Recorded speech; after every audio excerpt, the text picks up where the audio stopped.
Era una canzone autobiografica, Miracolo di Natale, sempre del maestro Toniglio Sciotti, e andai a debuttare al Teatro Cilea di Napoli con questo spettacolo e poi passai al 2000 con grandissimo successo. Autobiografica era una storia di mio figlio Gino, con Sal piccolino. Abbiamo fatto 3 film, abbiamo fatto teatro per 10-12 anni. Mario è stato amici in tutta Italia e anche in Australia. In America ovviamente ho portato la sceneggiata. È chiaro che un padre, oltretutto so i sacrifici che ha fatto lui, ho fatto io, la mamma e tutti i fratelli, perché l'abbiamo sostenuto con grande affettuosità a Sal, perché meritava, sapeva di essere un artista e il Mattino Illustrato addirittura gli fece un articolo: dopo 100 anni nasce come è nato Viviani, Taranto e tanti altri. 12 anni. Debuttammo con il pantaloncino corto e stavo in un teatro rionale di Napoli, ovviamente, sì, a Piazza Torretta. Qui erano i primi 78 giri. Qua c'avevo 13-14 anni, ero un po'... Qua stavamo a Roma con Ferruccio Tagliavini al centro, vedi? E alle Terme di Caracalla.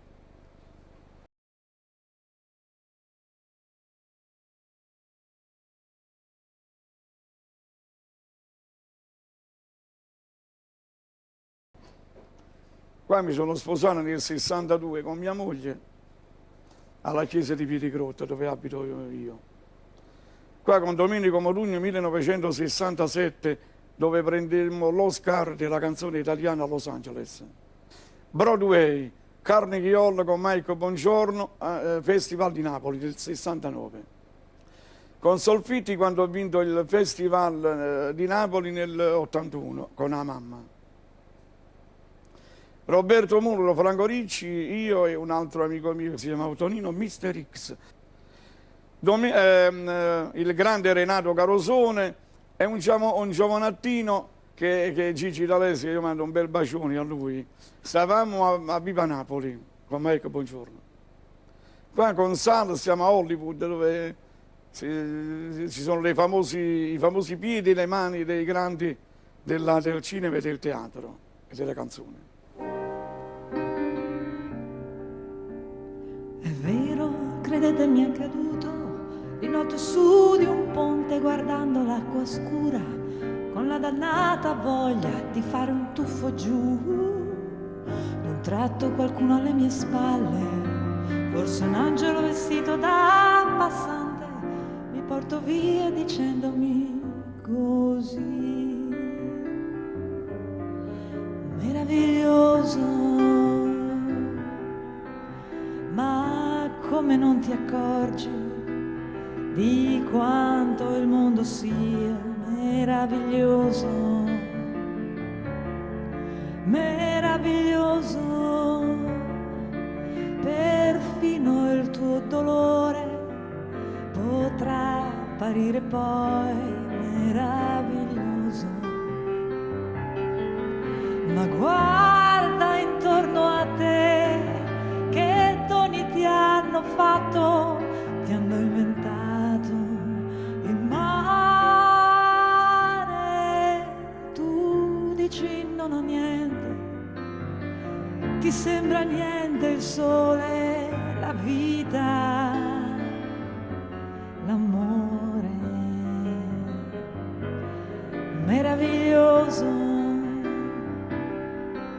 il bene di una donna che ama solo te, meraviglioso la luce di un mattino, l'abbraccio di un amico, il viso di un bambino, meraviglioso, meraviglioso.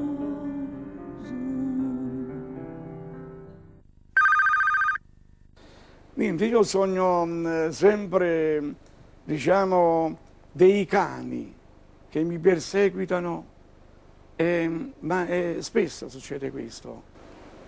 Beh, è interessante perché spesso i cani invece in qualche modo hanno un valore quasi di custodia, no? Si sa, nella nostra cultura soprattutto il cane rappresenta anche l'amico fidato, no? E quindi forse questo sogno rappresenta la possibilità a volte che incontriamo anche nella vita quotidiana di situazioni che in qualche modo ci sovvertano, no?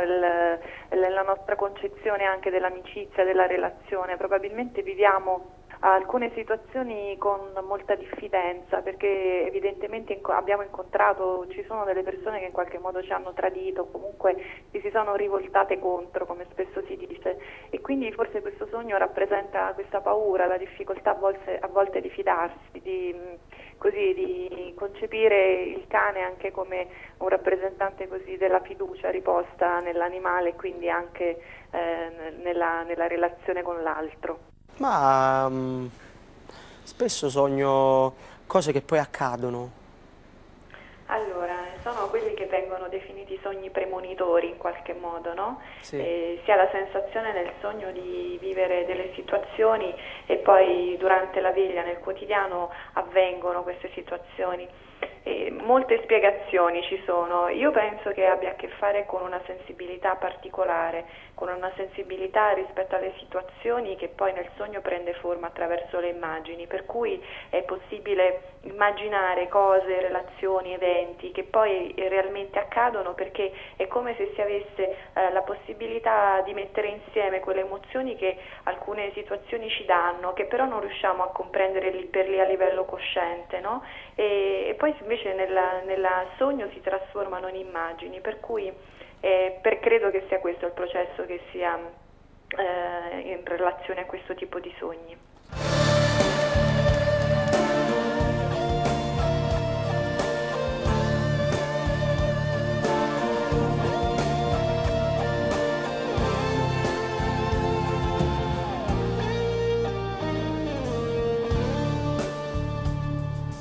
E vierne piove una settimana e sta qua assai più triste mi mantiene che ferita quando la sera che mi viene questa rieneva mo che manca tu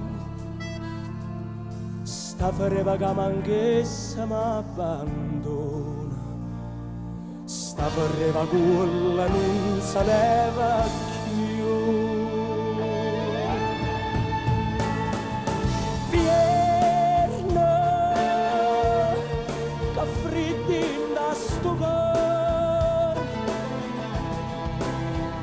solo tu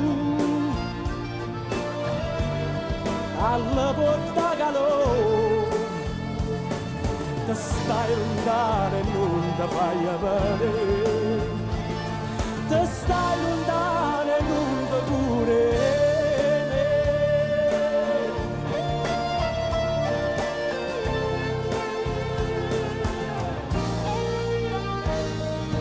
la mamma picciò fuoco tutte sere rinda sta cammarella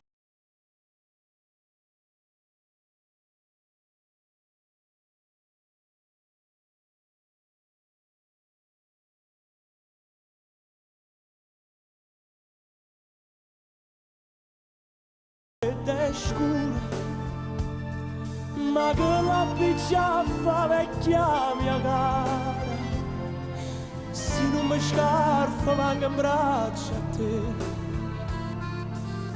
povera vecchia mia mi fa paura e non parla casa ma va attorno a me. Nel 1976 mio padre decise di fare un'esperienza con me e quindi quella è stata una bellissima esperienza che è durata quasi 10-12 anni. Ho avuto la fortuna di fare questa grande palestra, di lavorare con grandi attori del teatro napoletano, da Dolores Palumbo a Gennarino Palumbo, a Pietro De Vico, Giuseppe Anatrelle. No, ci andavo a scuola con orari miei, ma ci andavo. Era un periodo pure particolare perché diciamo che ero un po' il bambino prodigio della città e quindi non potevo stare in mezzo alla strada da solo. Però intanto io di nascosto giocavo a pallone con i miei compagni perché io volevo sentire comunque un bambino normale. La mia famiglia mi ha comunque in qualche modo fasciato con dei grossi valori e grandi sentimenti. Quindi non so immaginarmi che fine avrei fatto, che strada avrei preso. Adesso sono qui e quindi probabilmente mi reputo un fortunato perché la musica mi ha salvato. Io credo che da lassù qualcuno mi ha dato un grande dono, quello della voce, e quello di poter esprimere un messaggio attraverso la musica. Farei tutto ciò perché ho avuto tantissime amarezze, ma tantissime cose belle. Questo è il più bel mestiere che possa esistere, secondo me. La musica mi appaga a tutto. Alla femmina, ma allora è vero che mi tradisce. È vero quello che dice la gente, sì. E mamma che richiamava a Sondolelli. No, tu non ti hai chiamato a Sondolelli. Tu ti hai chiamato a